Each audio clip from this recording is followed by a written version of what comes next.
lo siente, por decirlo de alguna manera, y además lo hace, procura acercarse a ellos. Por eso ha sido su primera acción, lo primero y el Espíritu Santo lo resalta. El cómo podría haber dicho, estoy prisionero, no puedo acercarme a ellos, pues bueno, mi limitación. No. Hace más el que quiere que el que puede. Y Pablo tiene las cosas muy claras y él procura que aquello se produzca y ciertamente se produjo. Así es que da una explicación. Vamos a acercarnos a ella, vamos a leer los versículos del 18 al 20, por favor. Los cuales, viéndome examinado, me querían soltar por no haber en mí ninguna causa de muerte, pero poniéndose los judíos me he obligado a apelar a César, aunque no porque tenga que acusar a mi nación. Así que por esta causa os he llamado para veros y hablaros, porque por la esperanza de Israel estoy sujeto con esta cadena. Esta es la razón. El hecho de la explicación ya es maravilloso. El que quisiera dar una explicación, pero luego ya el contenido es realmente extraordinario porque habla de los hechos. Les explica, pues, estoy aquí bajo estas circunstancias, soy inocente, yo jamás he tenido nada contra ni mi pueblo, ni las costumbres de nuestros padres, pero he sido acusado injustamente y finalmente, viendo que no tenía otra manera de proceder, es que apelé a César y lo hice pues porque no tenía otra escapatoria, pero en ninguna manera lo hice para acusar a mi pueblo de nada. Daos cuenta que hace esta mención y que es una mención muy importante. Trata de defenderse, pero no de acusar. Y esto es muy importante también en nuestra ética cuando tenemos algún tipo de conflicto, porque una tendencia muy humana es la de, en medio del conflicto, acusar al otro más que de defenderte a ti. Y en Pablo no vemos que trate de acusar a nadie. Pone los hechos en claro, es la situación por la que estoy aquí, pero yo no tengo nada que acusar a mi pueblo. No he apelado a César para delante de César, decir que mi pueblo es injusto, que mi pueblo es innoble. No. Simplemente he apelado a César por pura defensa. Y esto es algo que siempre hemos de buscar nosotros.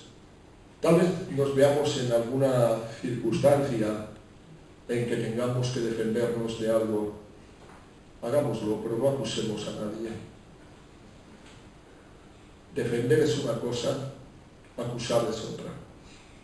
Y muchas veces nos recreamos más señalando la falta del otro, la injusticia del otro, que nuestra propia rectitud. Y esto no es conforme a la palabra de Dios. Respecto a la palabra de Dios es nuestra defensa, pero sin acusar a nadie, sin regodearnos en nadie, sin buscar la caída de nadie, sino Dios es el juez, Él pondrá a cada uno en su lugar. Pero por nuestra parte, limitémonos todo, simplemente a los demás, como dirá en Romanos 13:7, pagad a todo lo que debéis, al que respeto, respeto, al que honra, honra. Y bien, y démonos cuenta de que empieza con suma sutileza a hablar del Señor Jesucristo. No lo menciona, pero daos cuenta en el versículo 20. Dice, así que por esta causa os he llamado para veros y hablaros, porque por la esperanza de Israel estoy sujeto con esta cadena. ¿Y cuál es la esperanza de Israel? El Mesías. ¿Y qué es lo que está diciendo él? Pues que realmente está prisionero, porque el Mesías ha venido, porque el Mesías ha hecho su obra y él ha creído, es salvo por el Mesías y está predicando al Mesías. No nombra a Jesús, pero ya ha introducido sutilmente el hecho de el Mesías y su obra en una forma clara y evidente. Mira que esto, no sé, yo creo que nos enseña, porque muchas veces aún ni en nuestras conversaciones está Jesús. Muchas veces aún entre cristianos hablamos de muchas cosas, pero no aparece Jesús. Y realmente ese tendría que ser nuestro tema central siempre, estar en todas nuestras conversaciones, porque la Biblia recomienda hablar entre vosotros con cantos, con salmos, con himnos espirituales.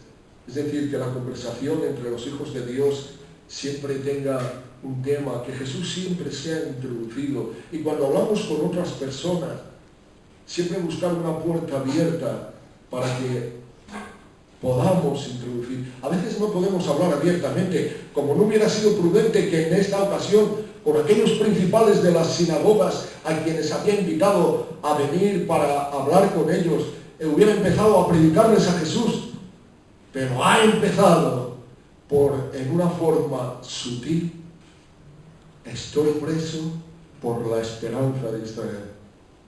¿Cuál es la esperanza de Israel? El Mesías. Así que, sin decirlo, ya lo han dicho. Seamos sagaces, seamos ardientes e introduzcamos a Jesús como el apóstol en cualquier conversación.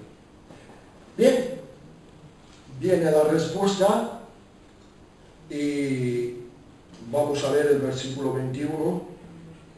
Entonces ellos le dijeron: nosotros ni hemos recibido de Judea cartas acerca de ti, ni ha venido alguno de los hermanos que haya denunciado o hablado algún mal de ti.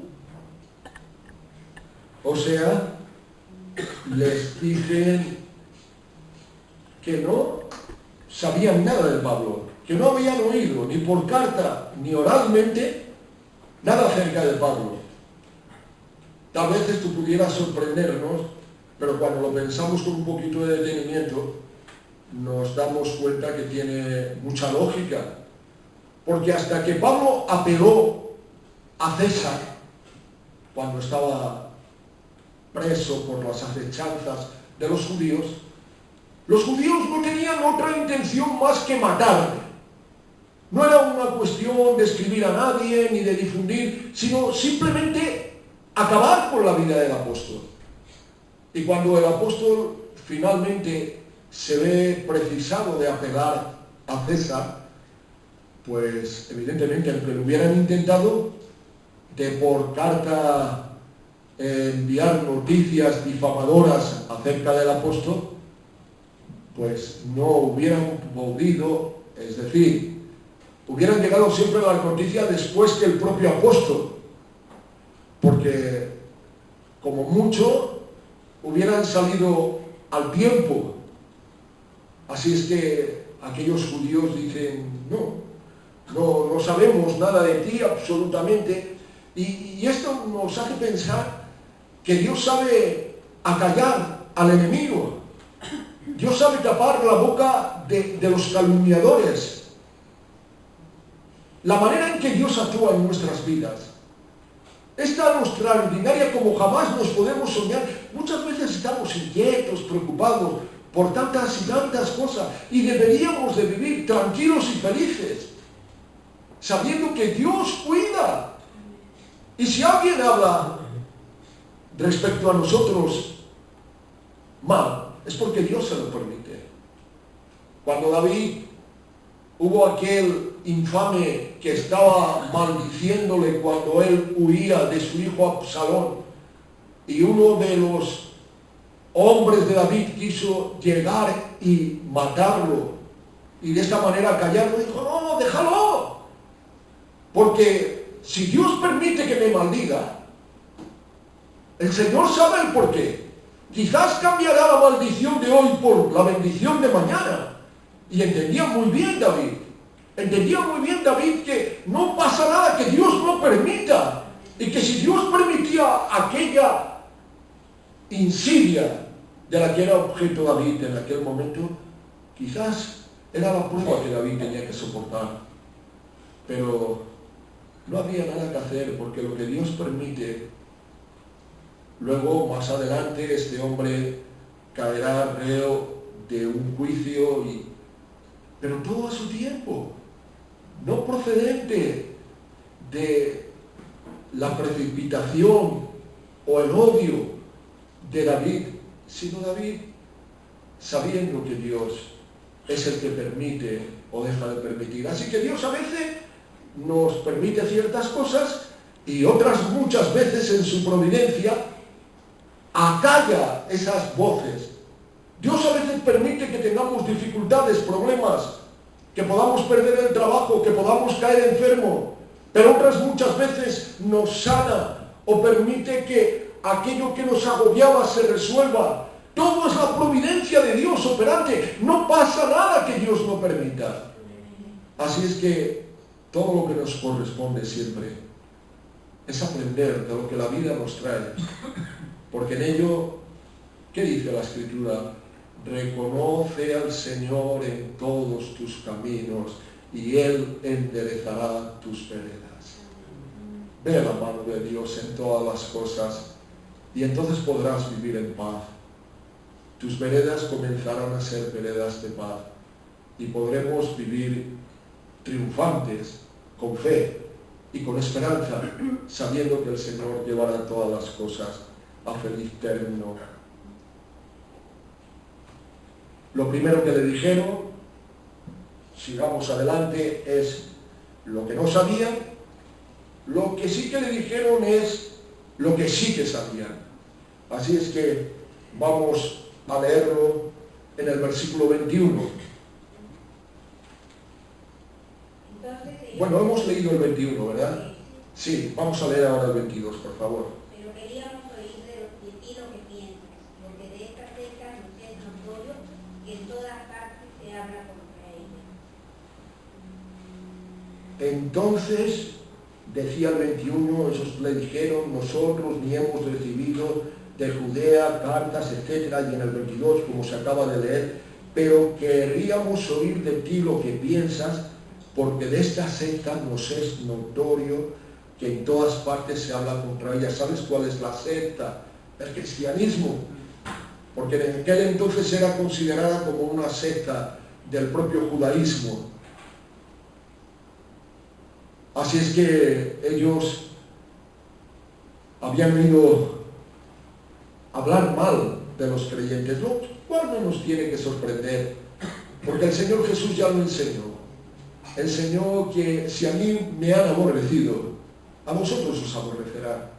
No hay que esperar que el mundo nos acoja o nos aplauda o nos dé lugares. Muchas veces está buscando algún tipo de tener influencia en medio del sistema social. No busquemos estas cosas, porque Jesús nos da el ejemplo padeciendo fuera de los muros de Jerusalén, lo cual significaba que estaba fuera de la ciudad política, de la ciudad religiosa y del ambiente social, rechazados de todos. Y se nos invita, dice el autor de Hebreo, llevar el vituperio de Cristo, saliendo. De manera que no nos tiene que sorprender. Por supuesto que no tenemos que buscar que la gente nos mire mal, pero si lo hace, no tenemos en absoluto que sorprendernos, para nada. Ellos tenían un conocimiento deformado. También hay que pensar que